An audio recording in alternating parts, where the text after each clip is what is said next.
All right, we are back with Ash. Now, Ash, one of the bands that you credit as a huge inspiration is Led Zeppelin. And I know that you mentioned this earlier. There's a band, Greta Van Fleet, and I know they have sort of a contentious reputation. Oftentimes they're criticized for ripping off and copying Led Zeppelin, and some people say that they are a revival of classic rock, and some people say that they're beginning artists and they'll eventually develop into their own music, and then other people say that they have absolutely no originality. So there's like a huge spectrum of people, right. And obviously I know you're waiting to chime in on this as someone who draws inspiration from sort of that same place. Taking in rock and blues, where do you draw the line between, honest inspiration and then when is it straight up copying? Like, where do you categorize Greta Van Fleet and sort of the commentary on them, and how do you feel about this whole thing? Right. Okay. So, yeah, that's a big one. I mean, I feel like that question spans different topics actually, not just anything almost like. But in terms of music, for the longest time when I was starting, I always wanted to be, when you're a kid, you sky's the limit, Mm-hmm. You're unstoppable. You feel like you're a trailblazer, and that's what you're going to do. Oh, yeah, all these people that came before me, Mm-hmm. I'm going to, blow them out of the water. All of them combined times 3 Mm-hmm. or whatever. Look out world, you know what I mean? Mm-hmm. So that kind of mentality. But then after, years and years of playing, you notice that, once your musical taste starts developing more and you start discovering other artists, you start realizing a lot of these folks that you emulate or idolize or whatever, Mm-hmm. they were essentially you, Mm-hmm. at one time in their life, and Mm-hmm. they emulated someone before, Mm-hmm. and it's kind of like this lineage, or like this, I like to call it like this, it's almost like a family tree. Mm-hmm. You, musically speaking, they take, they borrow, I'll say, Mm-hmm.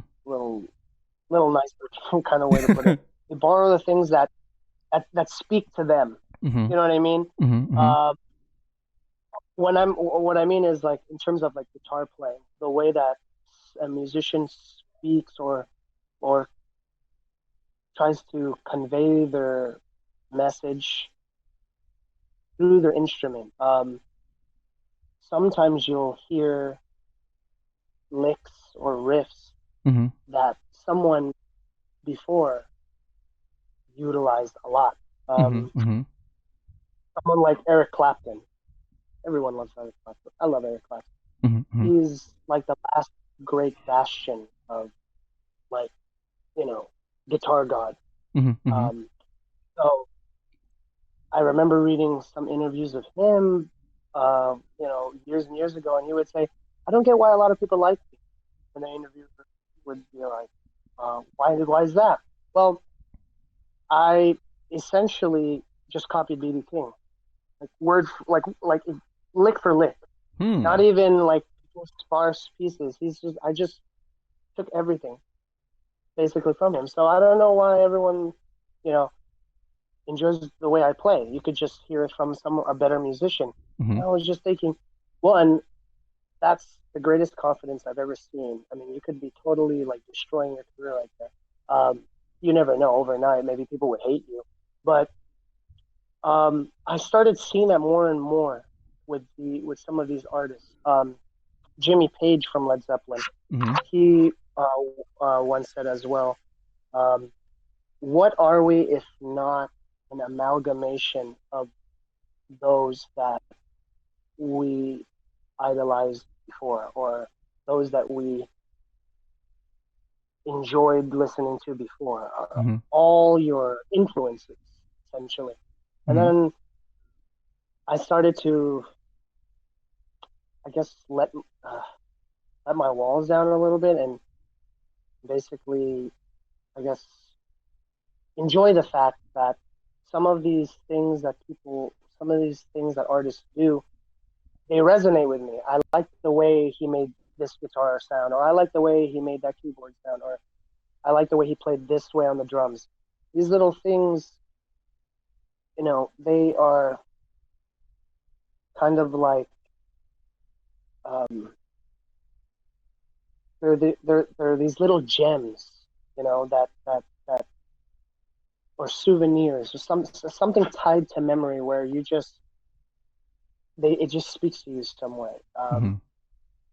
Kind of like some songs, some lyrics speak to people and others don't. And so I know some people, quote the artist sometimes and for verses or what have you. But in guitar, these little things, or in drums or whatever, these little things can the musicians essentially quote. Um, so when it comes to the idea of copying or borrowing or things like that, now I feel like it's not it's not as taboo Mm-hmm. Mm-hmm. as I thought it was before. There's always going to be haters for anything. I mean, if you copy, if you don't copy, there Yeah. are times where I literally would make a song sound like, I don't know, like a song by Nirvana or something, Mm-hmm. and I Mm-hmm. would bring it up, and someone in the studio would be like, "Oh, that's funny. It sounds nothing like Nirvana." And I'm like, "Oh, okay. I guess I'll just learn not to speak my mind because then I just sound like a doofus." Uh-huh. So, Uh-huh. and then there are other times where I would make something, in my opinion, completely unique, Mm-hmm. something I've never heard before, and then someone's go, "That's funny. This sounds like something that Eric," and I'm like, Can't Aerosmith? win. I don't even right, exactly. So whether you think you're copying and someone is going to hate on you, I mean, if it makes you happy, that's what art's about. I mean, it's an outlet. Mm-hmm. Someone had created something that speaks to you. Create something that speaks to you. For yourself, not for anybody else. You don't need to take your talent and put it on the world stage. If that's not what you want to do, then don't do it. If you want to make videos on YouTube and see what other people think about what you're doing, then, by all means, go ahead and do it. There's always going to be somebody that's going to have a problem, or it's all interpretation. That's why it's art. It's limitless.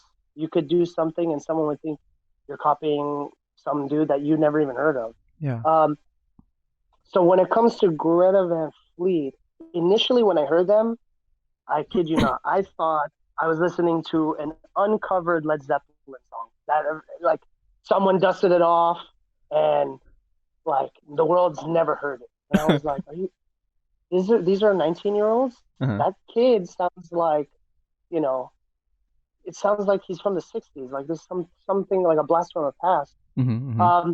And initially I saw what people were saying. There was some hardcore nasty stuff that was going on. Mm-hmm. Um, but that's just how some artists are. Some artists just sound they just express themselves that way.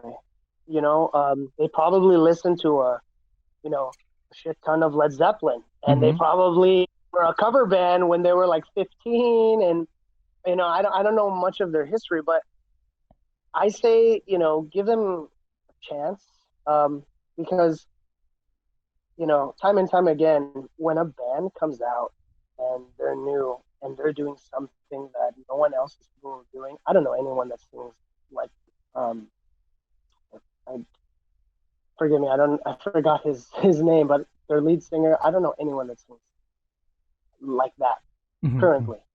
Um, and for those that don't know, when Led Zeppelin first came out, and I know they're like the number one, they're like, if they're not number one, they're right behind you in terms of record sales and popularity.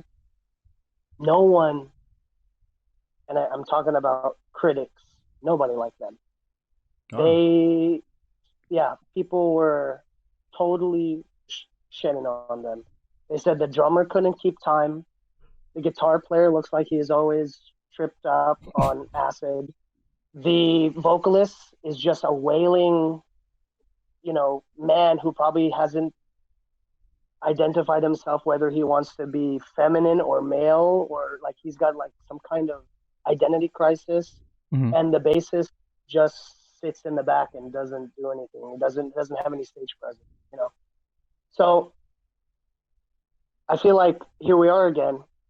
Everyone is bashing these, this band, this 4-piece band. They may be, I don't know, the next coming of something we've never seen before. And another thing that comes to mind, Led Zeppelin's first album, rather. I believe out of the 9, I think 7 songs were covers. 2 of them were original. Maybe even 1 was an original. So far, if you compare the 2, I mean, Greta Van Fleet, I'm pretty sure all their first album, those are all original. So if you compare the 2, their track record is technically better than Led Zeppelin. It just has to do with, people aren't ready to let go of their favorites. You did it first, you're number 1 in my eyes. But if it was reversed, Greta Van Fleet would be the way Led Zeppelin is now. So I say give him a chance, basically, in a nutshell. I appreciate that. I remember I was reading something from, I think, Joe Satriani, and he was saying sort of a similar thing. Like, Led Zeppelin started off the career doing sort of the same thing. And you bringing that distinction of like this idea of a family tree, I like that a lot, because that sort of speaks to the way that culture sometimes happens in waves, and sometimes it might skip for a round, and then someone will revive it and bring it back.